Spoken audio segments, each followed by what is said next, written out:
दोस्तों, एक 23 साल के लड़के को एक विधवा महिला से दोस्ती हो जाती है, जो महिला 32 साल की होती है साथियों।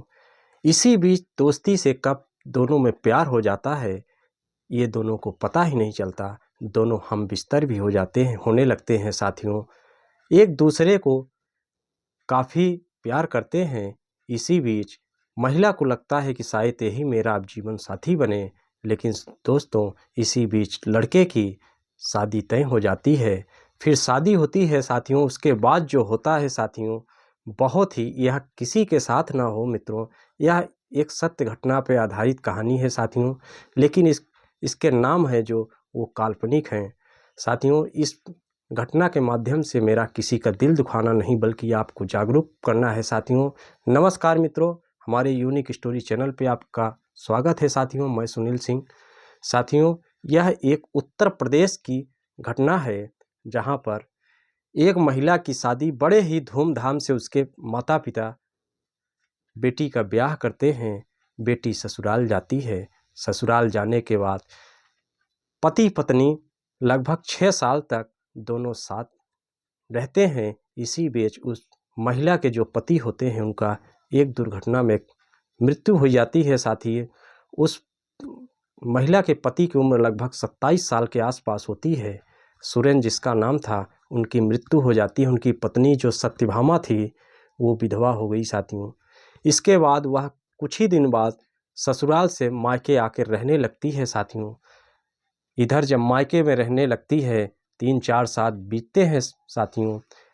उनके पिताजी नहीं थे, माताजी होती हैं। घर में भाई हैं, भाभियां हैं। इसी बीच उनके माताजी का भी वृद्धावस्था के कारण स्वर्गवास हो जाता है। जब माँ का स्वर्गवास हो जाता है, तो भाई भाभियां ननद को ताने मारने लगती है, सत्यभामा को। ये शायद उसको भी अच्छा नहीं लगता। समय बीतता है, उसको ये समझ में आता है कि मैंने बहुत बड़ी गलती कर दी। मेरे पति ज़रूर चले गए, लेकिन ससुराल में मेरी सास ससुर थे, नंदे थी। मेरा ऐसा कभी दुर्व्यवहार मेरे साथ वहाँ नहीं हुआ। उसको उसका एहसास होता है, लेकिन वह ससुराल को त्याग चुकी थी साथियों। काफ़ी दिन बीत गए थे, तो वह मायके ही में रहने लगती है। वो सोचती है कि भाभियाँ तो अब खाना पीना यहाँ देंगी नहीं, ताने ही देंगी। तो वह सोचती है कि गांव से कुछ दूरी पर मेन रोड होता है। मेन रोड पर वहाँ गांव के ही कुछ लोगों को यह घटना बताती है कि भैया, मुझे आप लोगों की थोड़ा, जो गांव के सरपंच प्रधान वगैरह होते हैं, उनसे थोड़ा सा मदद मांगती है कि आप लोग, मेरे पास न घर है न ज़मीन है, अगर आप लोग मुझे विधवा की अगर मदद कर दें तो बहुत आपका एहसान होगा। मैं आप लोगों की ही बेटी हूँ। साथियों, बड़े बुजुर्ग इस बात को, महिला के कष्ट को समझते हैं। वहीं एक रोड के किनारे एक छोटी सी कुटिया महिला को दे दी जाती है रहने के लिए। महिला कहती है, इस कुटिया से मैं अपना जीवन यापन करूंगी। साथियों, वहाँ वो एक छोटी सी चाय पान की दुकान खोल लेती है। धीमे धीमे साथियों दुकान चलने लगती है। लोग वहाँ गांव के भी पहुँचते, मेन रोड चूँकि थी, तो सत्यभामा की दुकान धीरे धीरे चलने लगती है। उसके खर्चे के लिए साथियों कुछ रुपए आमदनी हो जाती है, जिससे वह उसका गुजारा होने लगता है। इसी बीच वहाँ एक लड़का इस कुटिया में उसके काफ़ी मदद किया था, जिसका नाम शुभम था। उसी के गांव का लड़का होता है साथियों। धीमे धीमे शुभम और सत्यभामा की मित्रता हो जाती है। शुभम का डेली उसके दुकान पे आना जाना होने लगता है। वहीं बीड़ी सिगरेट चाय पीता शुभम शाम को घर चला आता है साथियों। मित्रता कब इतनी गहरी हो गई, शायद सत्यभामा को भी नहीं पता था कि ऐसा हो जाएगा, क्योंकि वो तो अकेली रहती थी। शुभम का उसको साथ अच्छा लगने लगता है। धीमे धीमे समय बीतता है। शुभम उसके पास रात भी रहने लगता है साथियों। शुभम को नहीं पता था कि अब क्या होने वाला है। इधर साथियों, शुभम का साथ पाकर उस महिला को काफ़ी आनंदमय महसूस होने लगता है। जिंदगी के कई जो सपने उसके बिखर गए थे, वो सपने भी सजोने लगती है। मन ही मन यह सोचने लगती है कि यही शायद शुभम से मेरा जीवन साथी का यही साथ बन जाए। अब उसके कई सपने जो फल फूल रहे होते हैं मन में। इधर शुभम भी अपना टाइम व्यतीत करता था। उसके सपने तो नहीं थे, लेकिन अपने टाइम व्यतीत और मनोरंजन एंजॉय के लिए वह महिला के पास जाने लगता है। समय बीतता है, उसके मित्र यार जो भी होते हैं, शुभम 23 साल का है, ऐसे ही 22-23 साल का उसका एक मित्र भी होता है जिसका नाम राकेश है। राकेश को भी वह महिला के पास पहुंचा देता है। महिला पहले तो साथ हम बिस्तर होने से मना कर देती है, लेकिन शुभम कहता है ये तो यारी दोस्ती में सब चलता है, ये तो मेरा मित्र है। महिला के मना करने के बावजूद भी ये मित्र उसके साथ हम बिस्तर होते हैं साथियों। यह क्रम चलता रहता है। महिला को कुछ ज़रूरत की सामानें यह लोग उपलब्ध करा देते, महिला को भी अच्छा लगने लगता है साथियों। समय बीतता है, इधर शुभम की शादी तय हो जाती है। महिला को जब यह जानकारी होती है कि अब तो मेरा सपना बिखर जाएगा, जिसको मैंने अपना जीवन संगनी साथी बनाना चाहा, तो मेरे से काफ़ी दूर हो जाएगा, क्योंकि शादी हो जाएगी तो नई नवेली दुल्हन के पास रहेगा, मेरे पास क्यों आएगा। तमाम उसके मन में विचार चलने लगते हैं। एक दिन शुभम से कहती है, शुभम मैंने सुना है कि तुम शादी कर रही हो। शुभम कहता है, क्यों भाई, शादी तो करना ही है, ऐसे कस के मेरी ज़िंदगी कटेगी। कहती है, मैं तो हूँ ना। शुभम कहता है, तुम्हारे साथ छुप छुपा कर कब तक मिलते रहेंगे। मेरे माता पिता ने शादी तय कर दी है तो शादी तो करना पड़ेगा। कहती है, शादी करोगे तो मैं वहाँ बता दूंगी कि हमारा तुम्हारा क्या रिलेशन है। शुभम उसको समझाता है, यार जो दवा है उसको दवा रहने दो, तुम्हारे लिए मैं टाइम दे तो रहा हूँ। उससे वादा करता है महिला से कि मैं जैसे ही मिल रहा हूँ ऐसे मिलता रहूँगा, उसमें मिलने में कोई दिक्कत नहीं होती। महिला भी मान जाती है। समय का चक्र आगे बढ़ रहा है साथियों। शुभम की शादी हो जाती है। अपने पत्नी में शुभम ऐसा बिजी हो जाता है कि काफ़ी दिन हो जाते हैं वो सत्यभामा से मिलने नहीं पहुंचता साथियों। इसी बीच एक दिन सत्यभामा का फ़ोन उसके शुभम के पास आता है कि शुभम, तुमने क्या वादा किया था और तुम तो उसको भूल ही गए। शुभम कहता है कि यार थोड़ा सा बिजी था, टाइम नहीं मिला। कहती है कि मेरे पास तुम्हारी रिकॉर्डिंग है जो तुम मेरे साथ किए हो, इसको मैं पुलिस में जाके दिखा दूंगा, फिर देखती हूँ तुम्हारे पास कैसे टाइम नहीं रहता। साथियों, शुभम यह बात सुनकर काफ़ी डर जाता है। भागे भागे वह सत्यभामा के पास पहुँचता है। कहता है, यार इसको धमकी तो न ही दो, गलती हो गई, ठीक है, इस बीच मैं नहीं आ पाऊँगा, लेकिन मैं कोशिश करूँगा कि आता रहूँगा तुम्हारे पास। इधर सत्यभामा समझ जाती है कि ये अब मुझे भुला ही देगा। वो कहती है, एक काम करो, तुम या तो मुझे चुनो या अपने पत्नी को।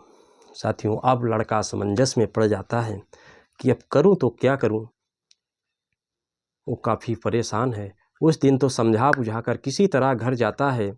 अब उसको नींद भी हराम हो गई है साथियों, खाना पीना भी धीरे धीरे उसका कमज़ोर होने लगता है। एक दिन वह अपने मित्र राकेश से सारी घटना से अवगत करवाता है कि यार मेरे पास तो बड़ा ही असमंजस हो गया है, घर वाली के चक्कर में ये बाहर वाली मुझे तो फंसा के ही शायद मानेगी, मैं कहीं का नहीं रहूँगा यार, मेरी समाज में बड़ी बदनामी हो जाएगी। दोनों एक प्लान बनाते हैं।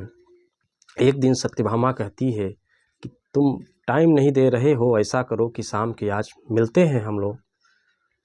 इधर शुभम जो है राकेश को बता देता है कि सत्यभामा आज मुझको बुलाई है। दोनों मित्र एक प्लान बनाते हैं साथियों। कहते हैं आज या तो वो रहेगी या तो हम लोग। यहाँ से प्लान बनाते हैं और सत्यभामा के घर पहुँचते हैं। दुकान बंद होने का टाइम हो गया था। साथ में सभी खाना पीना खाते हैं। खाना पीना के बाद दोनों मित्र और वह महिला के साथ हम बिस्तर होते हैं साथियों। उसके साथ बारी बारी से दुराचार किया जाता है। समय बीतता है, रात भी बीतती है। अब वह घड़ी आ गई थी जो दोस्तों ने प्लान बनाया था। रात में ही सत्यभामा को एक रस्सी के माध्यम से गला दबाकर उसकी मृत्यु हो जाती है और यह दोस्त वहाँ से भाग जाते हैं साथियों। सुबह होती है, दुकान आज खोलने वाला कोई नहीं होते। लोग देखते हैं, कोई इधर उधर से मड़ई में देखता है तो कहता है आज सत्यभामा तो दुकान नहीं खोल रही है, लेटी हुई है। काफ़ी लोग इकट्ठे हो जाते हैं क्योंकि सुबह सुबह लोग चाय पानी के लिए दुकान पे आते थे साथियों। इसी बीच लोग वहाँ पहुँचते हैं। पहुँचने के बाद क्या देखते हैं कि महिला लेटी हुई है, विक्षुब्ध अवस्था में है, शायद हो सकता है बेहोशी हालत में हो। पुलिस को फ़ोन किया जाता है, पुलिस भी पहुँचती है तो महिला मरणासन चारपाई पे पड़ी हुई थी साथियों। उसके देखा जाता है तो उसके गले में कुछ निशान वगैरह पुलिस को मिलती है। पोस्टमार्टम के लिए लाश को भेज दिया जाता है। इधर उसकी फ़ोन डिटेल, कॉल कौन लास्ट में कॉल किया था उस दिन की पूरी कॉल डिटेल चेक कराई जाती है तो उसमें शुभम की कॉल कई बार उसके फ़ोन में हुई थी। शुभम को पुलिस घर से अरेस्ट करती है। अरेस्ट करने के बाद उसको थाने ले जाती है, उससे पूछताछ करती है साथियों। तो शुभम मना कर देता है, पहले तो साफ साफ कह देता है मैं पहचानता ही हूँ नहीं, लेकिन जो पुलिस होती है काफ़ी जब किसी को पकड़ती है तो कुछ न कुछ जानकारी उसके खिलाफ एकत्रित करके ही वहाँ पहुँचती है। जब बताती है कि तुम लोग शाम की सुबह जो चाय पीते थे क्या मुझे नहीं पता है। जब डांटा फटकारा जाता है तब शुभम बयान करता है कि साहब जाता था चाय पानी के लिए, गांव की थी, महिला थी, विधवा थी, इसलिए हम लोग बैठते थे, कुछ वहाँ जाके सामान वगैरह ले लेते थे, उसकी भी कुछ आमदनी हो जाती थी।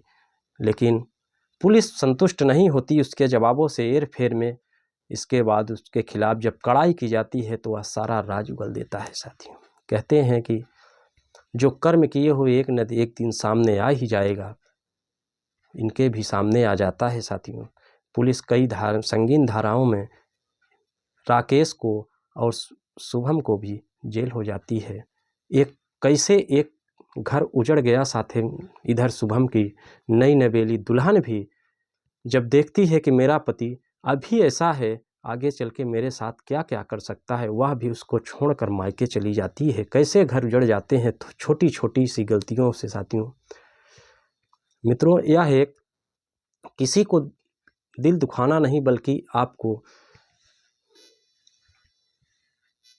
जागरूकता के तौर पर बताना मेरा उद्देश्य था साथियों। वीडियो अच्छी लगी हो थोड़ा सा लाइक और सब्सक्राइब कर दीजिएगा मित्रों। नमस्कार।